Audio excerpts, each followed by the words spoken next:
ভোটের আগে পশ্চিমবঙ্গে কড়া ড্রাই ডে নির্দেশিকা জারি করেছে নির্বাচন কমিশন। 20 এপ্রিল থেকেই রাজ্যের বিভিন্ন প্রান্তে ধাপে ধাপে বন্ধ হচ্ছে মদের দোকান, বার ও হোটেলে মদ বিক্রি। প্রথম দফার ভোট 23 এপ্রিল এবং দ্বিতীয় দফার ভোট 29 এপ্রিল। ভোটকে কেন্দ্র করে এবার 48 ঘণ্টার বদলে 96 ঘণ্টা আগে থেকেই মদ বিক্রিতে নিষেধাজ্ঞা জারি করা হয়েছে, যাতে আইন শৃঙ্খলা পরিস্থিতি নিয়ন্ত্রণে রাখা যায়। উত্তরবঙ্গের জেলাগুলিতে বিশেষ নজরদারি চালানো হচ্ছে। পাশাপাশি দক্ষিণবঙ্গেও ধাপে ধাপে মদের বিক্রি বন্ধ রাখা হবে বলে প্রশাসন সূত্রে জানা গিয়েছে।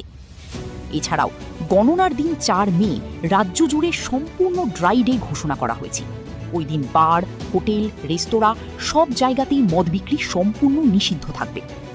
প্রশাসনের পক্ষ থেকে স্পষ্ট জানানো হয়েছে, শুধু বিক্রি নয়, ব্যক্তিগতভাবে মদ মজুদ রাখলেও কড়া আইনি ব্যবস্থা নেওয়া হতে পারে। নিয়ম ভাঙলেই কঠোর পদক্ষেপ করা হবে।